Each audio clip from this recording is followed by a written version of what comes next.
O Catecismo em um ano.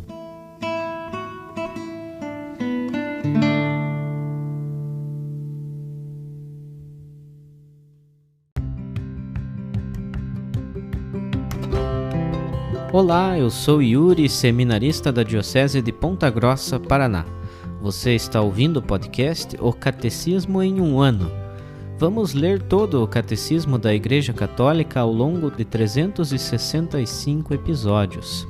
Estamos utilizando a tradução em português apresentada pela CNBB em 2013, baseada na edição típica em latim de 1997. Baixe o plano de leitura por meio de um link que você encontra na página do Instagram O Catecismo em um ano ou na descrição desse podcast.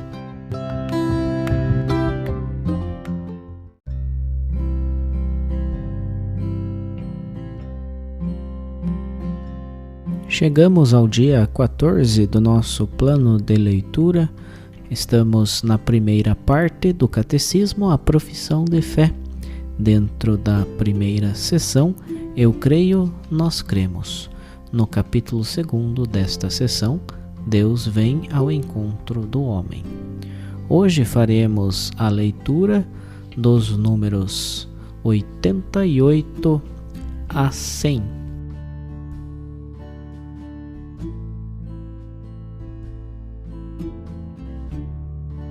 Os dogmas da fé.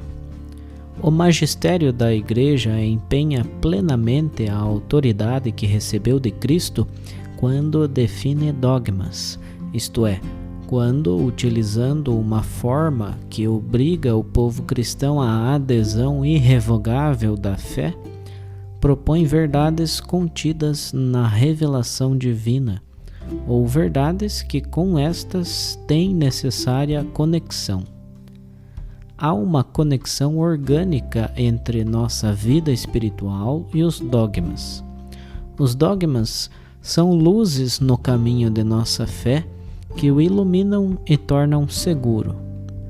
Na verdade, se nossa vida for reta, nossa inteligência e nosso coração estarão abertos para acolher a luz dos dogmas da fé. Os laços mútuos e a coerência dos dogmas podem ser encontrados no conjunto da revelação do mistério de Cristo. Existe uma ordem ou hierarquia das verdades da doutrina católica, já que seu nexo com o fundamento da fé cristã é diferente. Senso sobrenatural da fé. Todos os fiéis participam da compreensão e da transmissão da verdade revelada. Receberam a unção do Espírito Santo que os instrui e os conduz à verdade em sua totalidade. O conjunto dos fiéis não pode enganar-se no ato de fé. Ele manifesta essa sua peculiar propriedade mediante o senso sobrenatural da fé de todo o povo, quando, desde os bispos até o último dos fiéis leigos, apresenta consenso universal sobre questões de fé e de costumes. Por este senso da fé, suscitado e sustentado pelo Espírito da Verdade, o povo de Deus, sob a direção do Sagrado Magistério, adere indefectivelmente à fé, uma vez para sempre transmitida aos santos, e com reto juízo a penetra mais profundamente e mais plenamente a aplica em sua vida. O crescimento na compreensão da fé. Graças à assistência do Espírito Santo, a compreensão tanto das realidades como das palavras do depósito da fé pode crescer na vida da Igreja. Pela contemplação e pelo estudo dos que creem, os quais as meditam em seu coração, é, em especial, a pesquisa teológica que aprofunda o conhecimento da verdade revelada. Pela íntima compreensão que os fiéis desfrutam das coisas espirituais. Divina eloquia cum legente crescunt. As palavras divinas crescem junto com quem as lê. e pela pregação daqueles que, com a sucessão episcopal, receberam o carisma seguro da verdade. Fica, portanto, claro que, segundo o sapientíssimo plano divino, a sagrada tradição, a Sagrada Escritura e o magistério da Igreja estão de tal modo entrelaçados e unidos que um não tem consistência sem os outros, e que juntos, cada qual ao seu modo, sob a ação do mesmo Espírito Santo, contribuem eficazmente para a salvação das almas. Resumindo, o que Cristo confiou aos apóstolos, estes o transmitiram por sua pregação e por escrito, sob a inspiração do Espírito Santo, a todas as gerações até a volta gloriosa de Cristo. A Sagrada Tradição e a Sagrada Escritura constituem um só sagrado depósito da Palavra de Deus, no qual, como em um espelho, a Igreja peregrina contempla a Deus, fonte de todas as suas riquezas. Em sua doutrina, vida e culto, a Igreja perpetua e transmite a todas as gerações tudo o que ela é, tudo o que crê. Graças a seu senso sobrenatural da fé, o povo de Deus inteiro não cessa de acolher o dom da revelação divina, de penetrá-lo mais profundamente e viver dele com mais plenitude. O encargo de interpretar autenticamente a palavra de Deus foi confiado exclusivamente ao magistério da Igreja, ao Papa e aos bispos em comunhão com ele.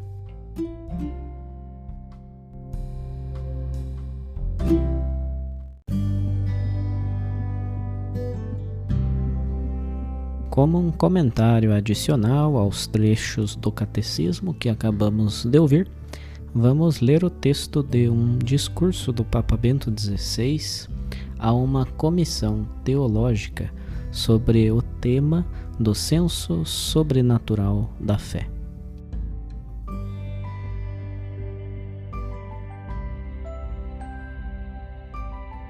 Discurso do Papa Bento XVI aos participantes na Assembleia Plenária da Comissão Teológica Internacional, sexta-feira, 7 de dezembro de 2012.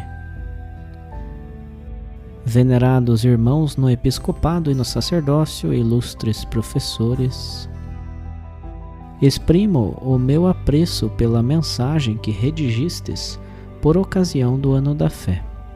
Ela esclarece oportunamente o modo específico como os teólogos, servindo com fidelidade à verdade da fé, podem participar no impulso evangelizador da Igreja.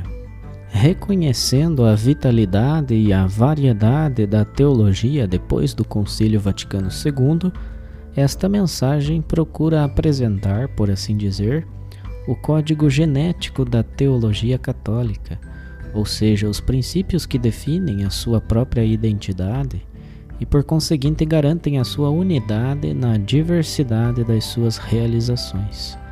Com esta finalidade, o texto esclarece os critérios para uma teologia autenticamente católica e, portanto, capaz de contribuir para a missão da Igreja, para o anúncio do Evangelho a todos os homens.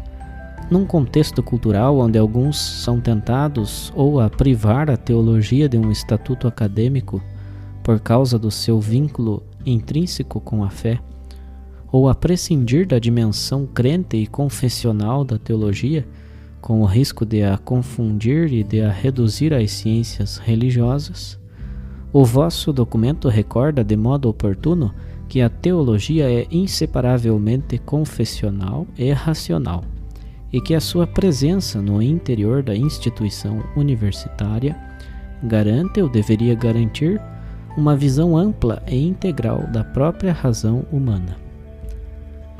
Entre os critérios da teologia católica, o documento menciona a atenção que os teólogos devem reservar ao sensus fidei.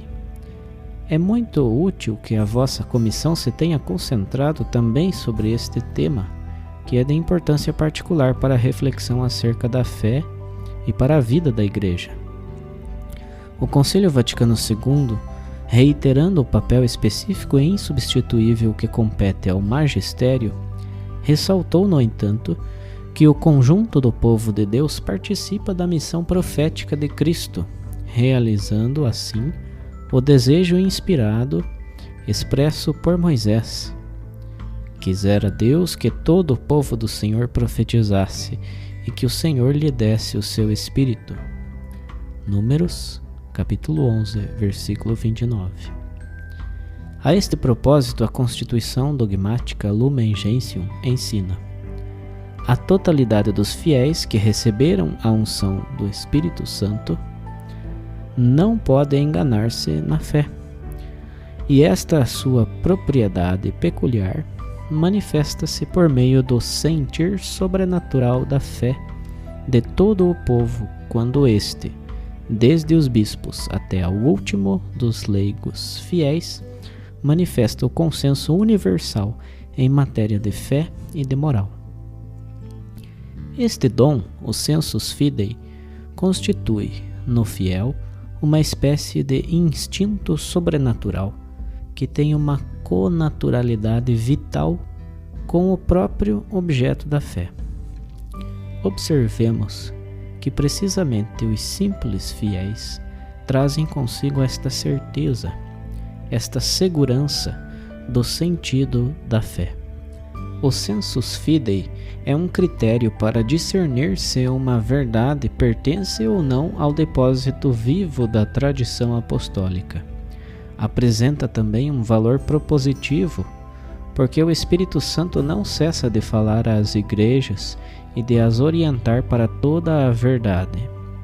Hoje, no entanto, é particularmente importante especificar os critérios que permitem distinguir entre o sensus fidelium autêntico e as suas imitações. Na realidade, ele não é uma espécie de opinião pública eclesial, e não é pensável que possa mencioná-lo para contestar os ensinamentos do magistério, uma vez que o sensus fidei não pode desenvolver-se autenticamente no crente a não ser na medida em que ele participa plenamente na vida da igreja. E isto exige a adesão responsável ao seu magistério, ao depósito da fé. Hoje, este mesmo sentido sobrenatural da fé dos crentes leva a reagir com vigor também contra o preconceito segundo o qual as religiões, e de modo particular as religiões monoteístas, seriam intrinsecamente portadoras de violência, sobretudo por causa da pretensão que elas manifestam da existência de uma verdade universal. Alguns consideram que apenas o politeísmo dos valores garantiria a tolerância e a paz civil e estaria em conformidade com o espírito de uma sociedade democrática pluralista. O Senhor atesta uma rejeição radical de todas as formas de ódio e violência a favor do primado absoluto do ágape. Por conseguinte, se na história houve ou há formas de violência perpetradas em nome de Deus, elas não devem ser atribuídas ao monoteísmo, mas a causas históricas, principalmente aos erros dos homens. Ao contrário, é precisamente o esquecimento de Deus que imerge as sociedades humanas numa forma de relativismo que gera inevitavelmente a violência. Quando se nega a todos a possibilidade de se referirem a uma verdade objetiva, o diálogo torna-se impossível, e a violência, declarada ou escondida, torna-se a regra dos relacionamentos humanos. Sem a abertura ao transcendente, que permite encontrar respostas às interrogações sobre o sentido da vida e a maneira de viver de modo moral, sem esta abertura, o homem torna-se incapaz de agir em conformidade com a justiça e de se comprometer em prol da paz. Se a ruptura da relação dos homens com Deus acarreta um profundo desequilíbrio nos relacionamentos entre os próprios homens, a reconciliação com Deus, levada a cabo pela cruz de Cristo, é a nascente fundamental da unidade e da fraternidade. É nesta perspectiva que se insere também a vossa reflexão sobre o terceiro tema, que é o da doutrina social da Igreja, no conjunto da doutrina da fé.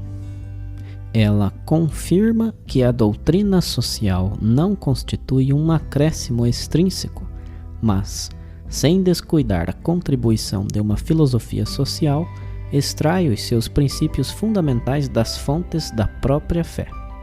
Esta doutrina procura tornar efetivo, na grande diversidade das situações sociais, o novo mandamento que o Senhor Jesus nos deixou. Como eu vos tenho amado, assim também vós deveis amar-vos uns aos outros. João capítulo 13, versículo 34.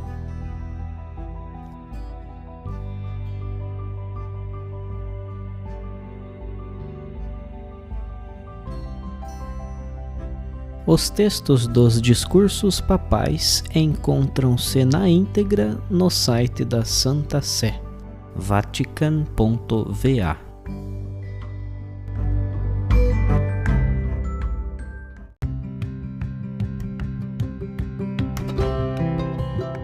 Você acaba de ouvir mais um episódio do podcast O Catecismo em um Ano.